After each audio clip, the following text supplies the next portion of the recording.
어제 양대지수 1% 이상의 상승 이후 오늘 시장은 다시 신중해졌습니다. 숨고르기, 방향성 탐색을 장중에 거듭했는데요. 자, 오늘 시작에 대해서 토론하고 내일장을 대비하겠습니다. 오늘 출연자 소개해 주시죠. 허준식 해설위원님.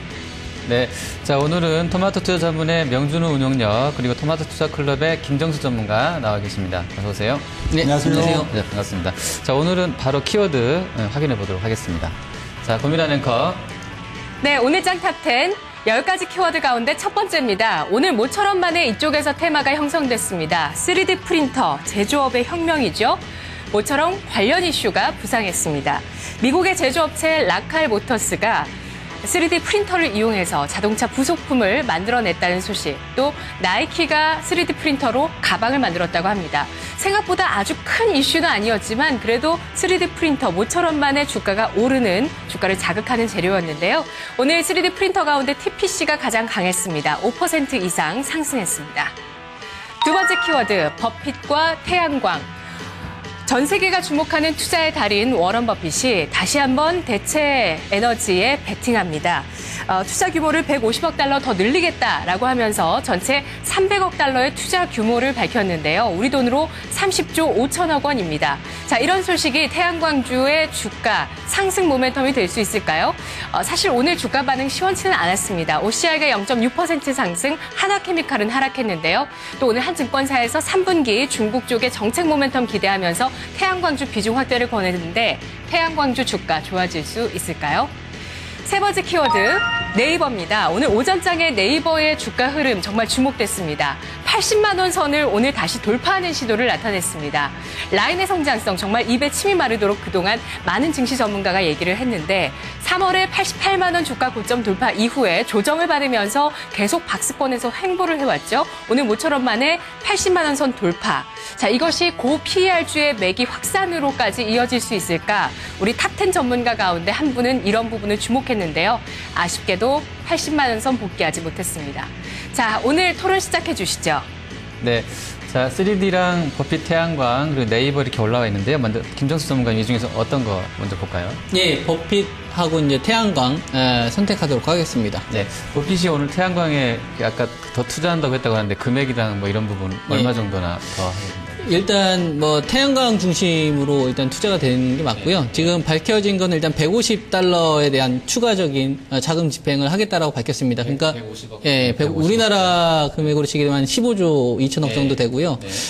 이게 추가 투자가 진행이 된 상태에서 플러스 알파까지 나와 있는 상태이기 때문에 지금 현재 시점에서는 상당수 좀 대규모 자금이 진행이 된다라고 보셔야겠죠. 네, 오늘 종목들 흐름은 좀 좋았나요? 태양광주? 아니요, 좋지는 않았습니다. 좋지는 않았고, 동조화 흐름이 좀 나오지 못했고, 그냥 제한된 상승 정도로 좀 마무리가 됐습니다. 그 앞으로 태양광 업황은 좀 어떨 걸로 보세요, 운영장님은? 네, 제가 생각하기엔 버핏의 이번 투자는 성공할 걸로 봅니다. 작년이었나요? 벌써 15조 정도. 업황이 어떨 걸로? 업황이요? 예. 업황도 좋아질 것으로 보이는데 핵심적인 포인트는 이 시간차에 있다고 저는 판단이 됩니다. 그러니까 우리 대중 투자자들이 생각하는 그 태양광주를 지금 만약 투자를 한다 했을 때 그 수익을 바라는 시점, 지금 투자한다면 뭐 2개월 후, 3개월 후든 아니면 연말이든 이때 의미 있는 수익을 거두기 위해서 투자하는 게 우리 투자자들이잖아요. 반면에 워런 버핏이 벌써 작년도 연초에 15조 수준에 이어서 이번에 또 투자한다 하는데 버핏도 사실 아직 뭐 태양광 갖고 큰 수익은 못 냈죠. 저는 버핏이 보는 면들은 투자에 대한 회수 내지는 성과를 한 2017년, 18년, 19년을 보고 있는 겁니다. 길게 본다는 말씀이죠. 그렇죠. 그 시점에 의미 있는 성과를 내기 위해서 지금부터 이제 투자가 작년부터 지금 들어간 것인데 우리 투자자 여러분들은 버핏이 투자한다. 그러면 올해 연중 흐름에서 태양광이 크게 올라가겠지. 여기에 대한 포인트로 들어갔을 때는 버핏은 5년 후에 충분한 수익을 창출하는데 발해서 우리 대중 투자자들은 오히려 상당히 소외될 가능성이 있다. 이런 면들이 포인트고요. 그 단적인 예를 하나 뭐 보여드리자면 지금 도표 자료화면 하나 보겠습니다. 자료화면을 본다면 결국 뭐 태양광, 버핏이 지금 뭐 태양광만 하겠다 이건 아니죠. 대체에너지의 풍력이나 다른 쪽들도 하겠다는 얘기지만 가장 뭐 핵심적으로 태양광에 있어서도 결국 큰 수익이 난다. 예를 들면 OCI가 폭등을 한다. 하나케미칼이 의미 있는 폭등이 시작된다 하려면요.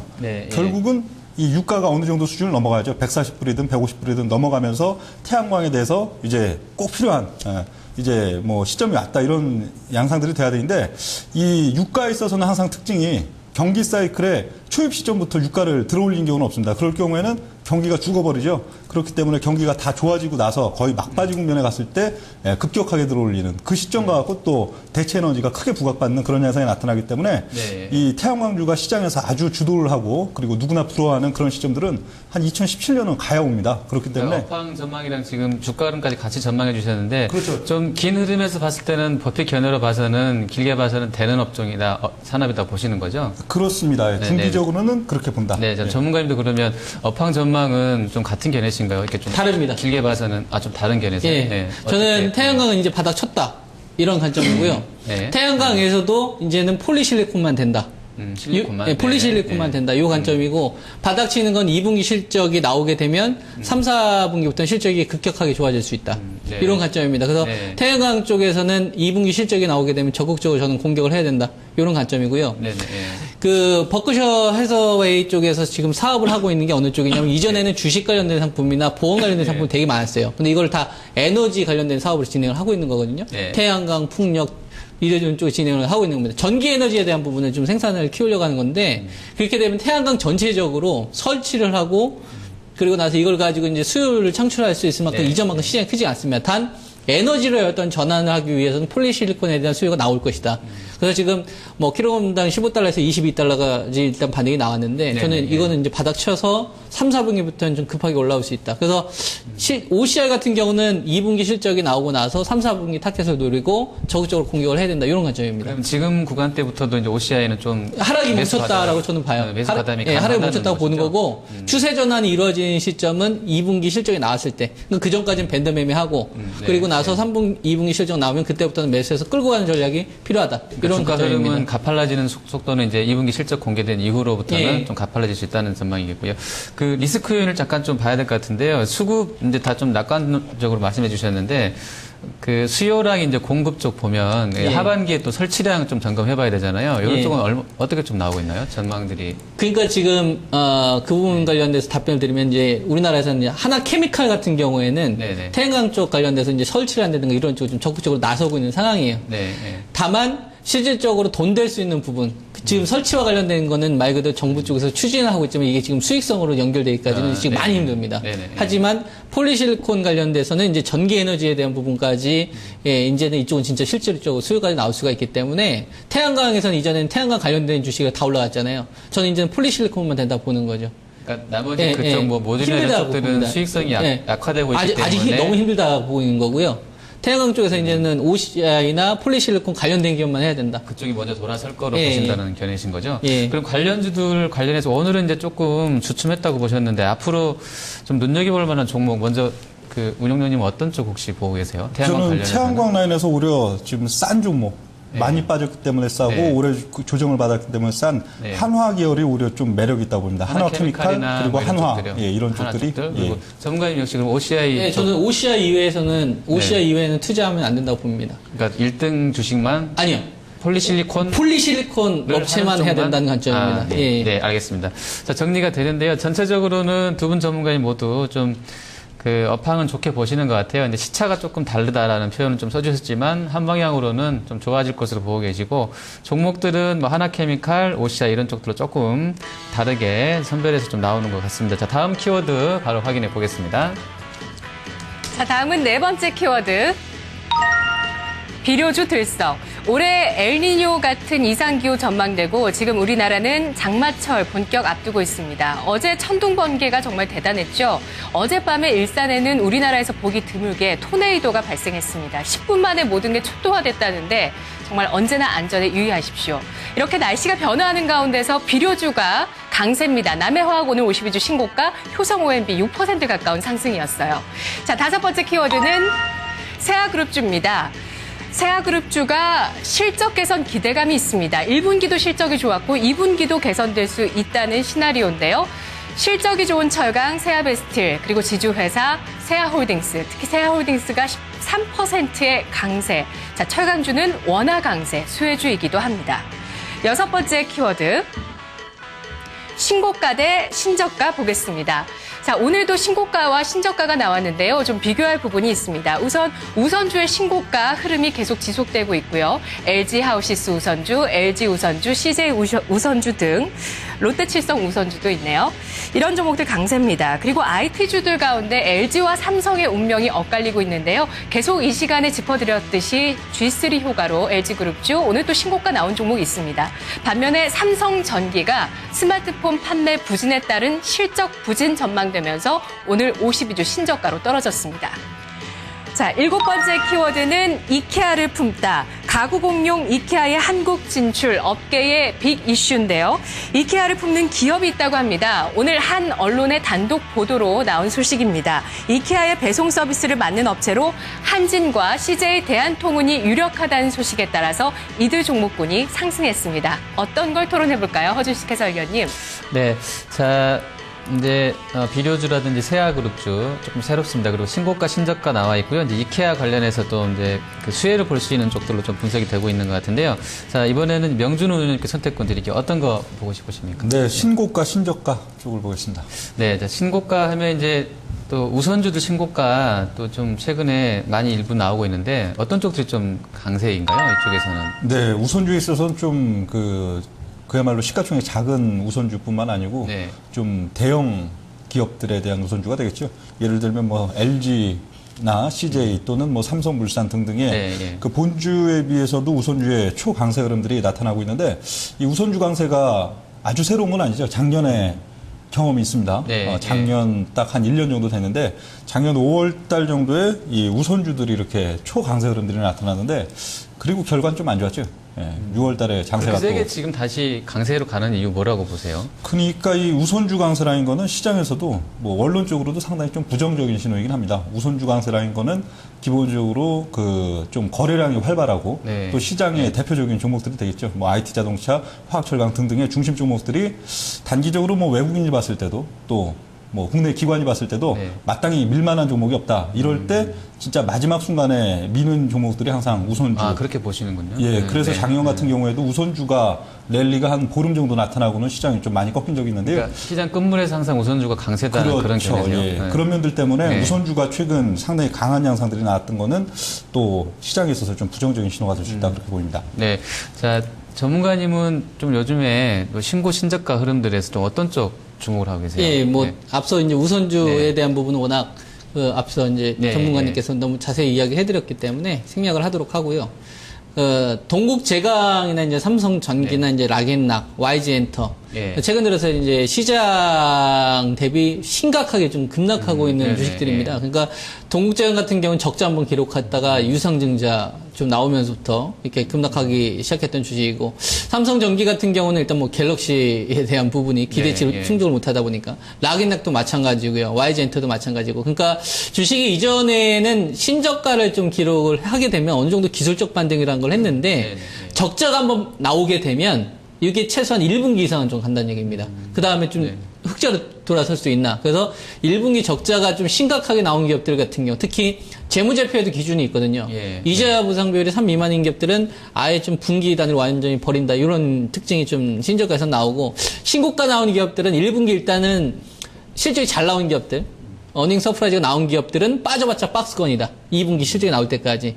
그래서 분기라는 건 3개월 단위잖아요. 네네. 그래서 진짜 지금 구간에서 마땅히 매매할 거 없으면은 1분기 실적 잘 나온 기업 가지고서 그래도 가격 조정 나왔을 때 밴드 매매하면 되거든요. 네, 그러니까 네. 신고가 나온 주식하고 신저가 나온 주식들에 대한 전략은 이렇게 세우시면 될 것 같습니다. 그런 그 신저가 종목에 뭐 롱숏 펀드 이런 게 좀 영향을 줬다고 보세요? 크죠? 예. 아, 크다고 보세요? 굉장히 네, 큽니다. 예. 예, 예. 지금 뭐 롱숏 펀드에 대한 부분도 있고요. 네. 한 가지 더 말씀을 좀 드리면은 우선주와 관련된 부분인데 저번 주에 생각해보니까 LG와 우선주 추천하시잖아요. 한 7% 예, 예. 정도 올랐던 것 같은 7, 8% 정도? 저는 뭐 한 달 전부터 네. 예, 2, 3개월 전부터 우선주가 네. 주력이었기 때문에 네, 네, 예, 우선주에 대한 부분은 뭐 이제 마실 거라 생각합니다. 예. 잠깐 좀 그 부분도 말씀해 주시죠.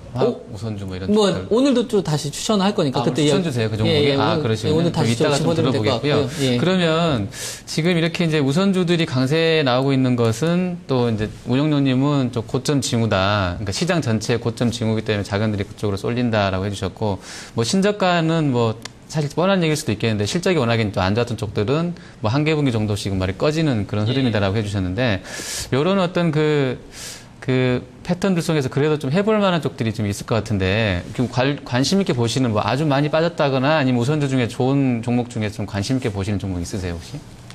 지금 신저가 나오고 있는 종목들 중에 네. 관심 있게. 근데 신저가 종목이요, 항상 또 이 동전의 양면이거든요. 작년 11월 달만 해도 한진이나 이런 기업들 그냥 지금 최근 뭐 라겐락 이런 것처럼 계속 빠지는 종목이었죠. 근데 뭐 한 1년도 안 된 사이에 지금 완전 환골 탈퇴해갖고 지금 배 이상 올라가 있는데 참 타이밍을 잘 노려야 됩니다. 빠진다고 뭐 마냥 빠지겠습니까? 밸류에이션 대비로 오히려 매력도가 있다면 언젠간 터닝이 나올 것이고, 롱숏 펀드에서 많이 때렸다면 반대로 어느 시점에는 롱숏 펀드에서 많이 걷어들여야 되는 그런 면들이 있는데, 그게 항상 시장의 마디랑 같이 가죠. 그러니까 단기적으로 시장 자체가 지금 뭐 안정적이고 이제 갈 시장이다 한다면은 어느 시점 그 종목만 보고 타이밍을 잡으면 되는데, 시장이 단기적으로 조금 굴곡이 있을 것 같다. 그렇다면은 굴곡 이후에 오히려 판단하는 게 더 낫다고 보이는데, 제 생각엔 굴곡이 있을 가능성도 상당히 있어 보이기 때문에 앞으로 좀 더 이제 또 흔들릴 수 있기 때문에 종목보다는 시황을 조금 더 지켜야 되는. 보시자는 계시고 아까 이제 전문가님은 이따 이제 추천해 주신 종목이 우선주기 때문에 그냥 가도록 하겠습니다. 관심 있는 종목 그때 좀 들어보도록 할게요. 자, 이렇게 정리됐고요. 마지막 토론 키워드 확인해 보겠습니다. 네, 오늘 두 분 출연자의 시각 차이가 뚜렷하게 보이시죠? 자, 나중에 추천주는 또 의견이 어떤 식으로 나오게 될지. 자, 8번째 키워드 보고 가겠습니다. 편입 불발입니다. 우리나라 MSCI 선진지수 편입 또다시 실패했습니다. 6번째 고배를 마셨습니다. 하지만 대만 증시도 선진지수 편입 못됐고요. 중국의 A주 시장도 주목되는데요. 신흥국 지수에 편입되지 못했습니다. 따라서 우리 증시에 미치는 영향력 미미하다. 외국인의 자금 이탈, 한국 증시에 있는 자금 이탈 없을 것이라는 평가 나옵니다. 9번째 키워드. 유로화 약세 대 달러화 강세. 22 부양책 발표 이후 유로화의 강세 전환이 정책에 대한 실망감이다 아니다 이런 논란들 이 시간을 통해서도 탑10을 통해서 알아봤었는데요. 하지만 이후에 채권과 주식이 랠리를 보이면서 중장기적으로 돈이 풀리는 유로화는 20의 의도대로 약세로 갈 가능성이 높다는 전망이 나오고 있습니다. 반대로 달러화는 지금 금리 인상 시기를 저울질하고 있기 때문에 앞으로 중장기적으로 강세로 갈 거라고 하는데요. 이 달러화 강세는 거스를 수 없는 트렌드이기 때문에 우리 원화 강세도 어느 정도 1000원선에서는 좀 저지될 수 있을 것이라는 시각도 오늘 SK증권을 통해서 나왔습니다. 10번째 키워드. 이벤트데이 D-1. 이벤트데이 하루 앞으로 다가왔습니다. 내일 내 마녀의 날, 쿼드러플 위칭데이고 한국은행의 금융통화위원회 금리 결정이 있습니다. 그리고 모레인 13일에는 코스피 200 종목 전기 변경일입니다. 인덱스 펀드, 이에 따른 인덱스 펀드의 투자 종목 조정은 지수 변경일 전후로 이루어지게 되는데요. 따라서 내일 정말 수급이 주목되는 날입니다. 특히 이번 만기일에는 이달 말에 있을 삼성전자의 중강 배당이 더 늘어날지 여부에 따라서 이것이 또 만기일 변수로 영향을 줄 수 있다는 시각도 나오고 있습니다. 토론 시작해 주시죠. 네. 자, 뭐 편입 불발과 이제 유로 약세 달러 강세 또 이벤트 데이 들어와 있는데요. 그 제작진이 선정해준 이벤트 데이 D-1 이제 아마 옵션 동시 만기랑 뭐 금통이 뭐 이런 거 보신 것 같은데요. 좀 여러 가지 주제이기 때문에 짧게 한번 좀 들어볼게요. 이 주제는요. 먼저 김정수 전문가님 내일 선물 옵션 만기 영향 좀 어떨 걸로 보십니까? 네, 지금 현재 시점에서 만기는 지수 선물 기준으로 해서 오늘 선물이 262.35거든요. 네네. 예, 262.35로 좀 마무리가 됐는데, 위쪽으로는 266선짜리까지는 열려있다 보고 있고요. 그 다음에 아래쪽으로는 257선까지 좀 열려있다. 그래서 지금 현재 구간에서는 방향성에 대해서는 배팅은 좀 불가하다. 내일 하루 만에 위아래로 예, 그렇게 보시면 양쪽 다. 굉장히 출렁이 클 수도 있다고 보세요. 네, 그 정도 가능성은 지금 충분히 농후하게 있다 이렇게 판단하고 있습니다. 네. 예. 자, 운영자님 어떻게 좀 보고 계세요? 예, 제 생각엔 내일 한 정오 정도까지는 그냥 네. 뭐 보합권에서 좀 빠지는 조용하다가, 척하다가 예. 올린 척하다가 그러다가요. 정오에서 종가권으로 갈 때 한 13포인트 정도 위아래로요? 변동성이 역시 위아래로요? 좀 있을 수 있다. 합쳐서 아니고 위아래로 13%.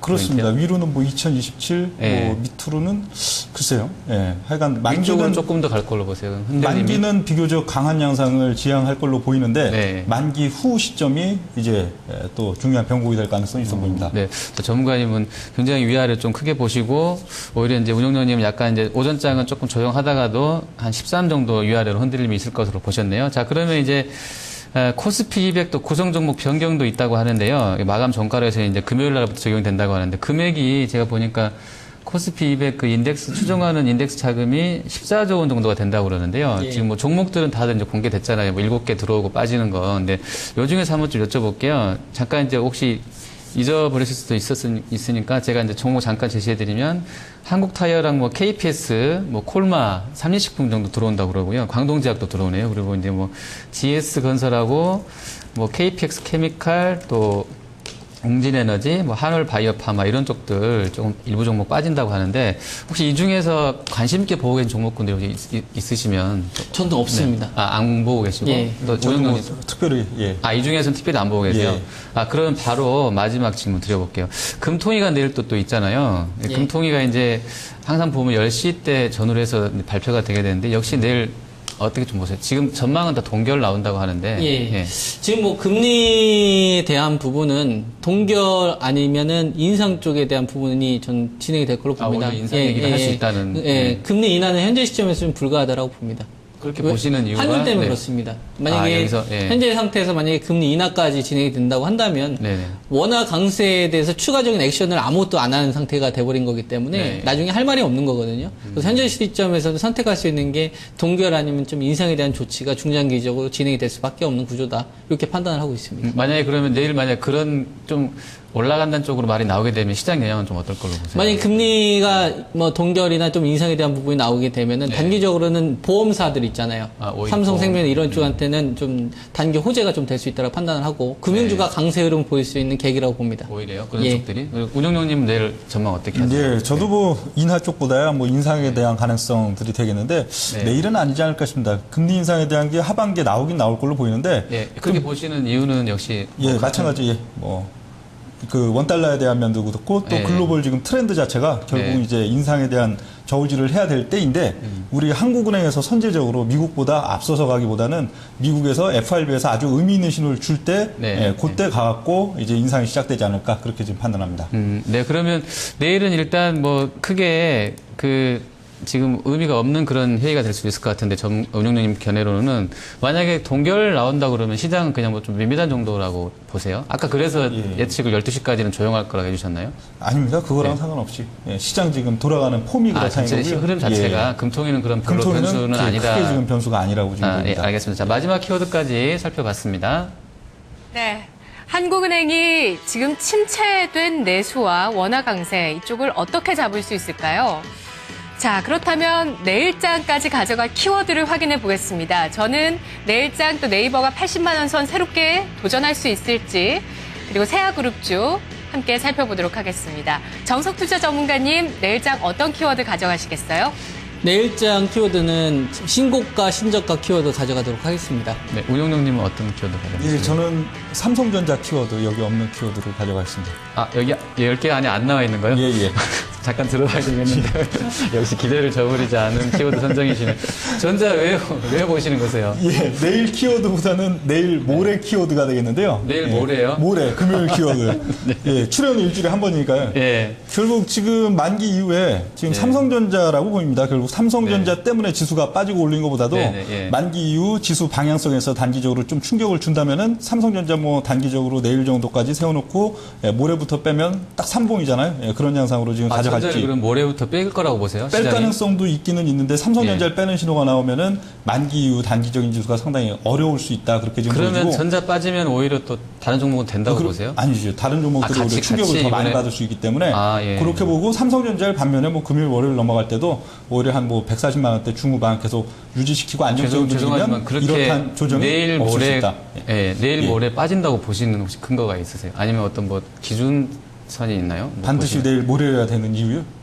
네, 그렇게 말씀해 주셨으니까 예. 왜 그때부터 빠지냐고요? 내일 모레부터. 지금 뭐 시장의 네. 분위기 자체는 조금 하락을 원하는 것 같은데 네. 만기가 오히려 지금 시장을 이게 좀 만기일까지는 어떻든 좀 이렇게 어떤 그 버텨보겠다는 주체들이 예, 만기까지 수급 주체에 있어서 포지션 때문에 예. 잡고 있는데 예. 그 그런 끝나고 느낌이 좀 나면 많이 바로 들어서 그런 그렇고요. 감이 오신다는 거죠. 예, 예. 오랫동안 시장 참여자로서 어떤 감이 예. 내일 모레부터는 전자가 빠질 것 같다라는 견해를 주셨네요.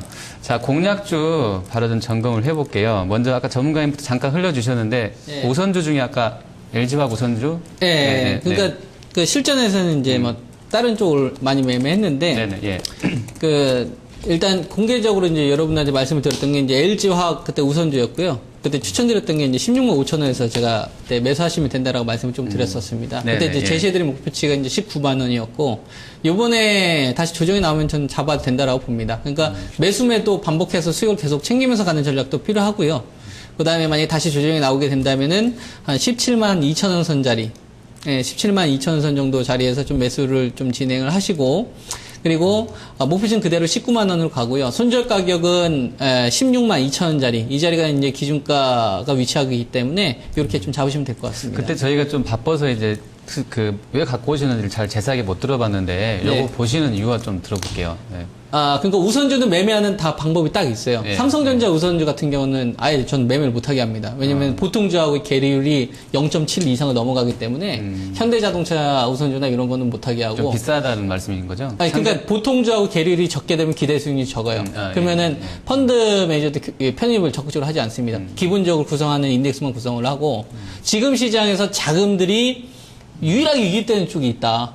증시 지금 자금 잘 유입 안 되잖아요. 네. 미래에셋 인디펜던스가 옛날에는 1주 2천억, 1주 5천억 운용을 했었어요. 뭐 2007년도 뭐 잘 나갔을 때. 지금 2,500억 막 이렇게 운영합니다. 완전 쪼그라들었어요. 네네, 예. 이 돈 다 어디 갔느냐? 배당주 펀드로 싹 갔어요. 가치주. 최근에 나오는 펀드가 다 이쪽이잖아요. 여기에 최근 들어 다시 나오고 뜨고 있는 게 MLP 해가지고 뭐 셰일가스 관련된 에너지 관련된 쪽 좀 뜨고 있죠. 섹터들을 뭐 이렇게 모아. 그렇죠. 그게 이제 이유가 있다. 돈이 그쪽으로. 그러니까 스마트 머니뿐만 아니라 리치 머니가 글로 가고 있기 때문에 펀드가 나온다는 그 편입을 해야 돼요. 네네. 예. 그래야지 수익률 계산이 되기 때문에. 아니, 잠깐 좀 돌아가셨는데. 예, 예, 그러니까 LG화학이 그러면 그 전자보다는 조금 그 괴리차가. 그때 얘기했었던 기록이 훨씬 더 낮았죠. 그러니까 벌어져 있으니까. 예, 예, 예. 그 상대적으로 살 수 있는 매력이 높다는 그런 견해신 그렇죠. 거죠. 기대 그래서- 수익률이 남아있는 상태에서 빠지는 거니까. 네네, 그런 관점이신 거고. 자, 우정장님은 공략 쪽 어떤 거 갖고 오셨습니까? 예, 그 낙폭과대주 스카이라이프 되겠습니다. 네, 예. 지금 오늘 종가권에 조금 올라가고 지금 매수 가격 이게 22,750원보다 단기 그 직전 고점에서 얼마나 빠졌나요? 그러니까 가장 최근 그 가장 큰 고점에서 얼마나 많이 빠져 있나요? 예, 항상 빠졌죠. 예. 항상 빠졌는데 예, 한 지금 반토막 나 단기적인 있나요? 고점 자체가 없죠. 예, 항상 빠졌으니까요. 아, 계속 예, 흘렀습니다. 작년도 하반기, 올 상반기 계속 네네, 빠졌으니까 예, 뭐 고점 자체가 없고요. 지금 뭐 메리트는 가장 뭐 1차적으로 낙폭 과대가 되겠고 네네, 예. 그런 가운데 뭐 밸류에이션 수준으로 거품은 많이 빠진 것 네, 그런 예, 그런 면들이 되겠고요. 단기적으로는 좀 이 이중바닥 비슷한 양상 속에서 좀 이렇게 시세를 도모할 수 있는 그런 지금 시점으로 보이는데 네. 목표가가 그렇게 높지는 않습니다. 목표가 자체는 24,300원 정도. 그럼 짧게 단기 보고요. 반등을 좀 노려보는 그렇죠. 전략 예. 정도로요. 손절가는 얼마 정도로 할까요? 손절가도 역시 손절가는? 짧아야죠. 손절가 22,350원 정도 보겠습니다. 네, 자 알겠습니다. 자 오늘 김정수 전문가님이 LG화학 우선주 목표가 19만 원 보고 계시고요. 명준 운용력은 스카이라이프로 좀 짧게 24,300원 보고 계십니다. 네, 지난 20일 동안 외국인이 코스피 주식을 사는 동안 코스피는 계속 2020선에서 항상 내려왔습니다. 지금 2014. 아무래도 명준우 운용력은 조금 박스권 상단에 있다는 점을 유의하고 계시는 것 같은데요. 내일장 가져갈 키워드 삼성전자의 하락 가능성. 또 김정수 정석투자 전문가는 신고가 대 신저가입니다. 정석투자 전문가는 LG화학 우선주, 명준우 운용력, 낙폭과대, 스카이라이프의 트레이딩 권하고 있습니다. 오늘 장 탑10 살펴봤습니다. 네, 자, 거래소는 좀 주춤한 상황인데요. 코스닥이 종목별로는 좀 반등이 일부 종목에서 나오고 있습니다. 추가 상승 이어지길 기대해 보겠습니다. 시청해주신 여러분 고맙습니다.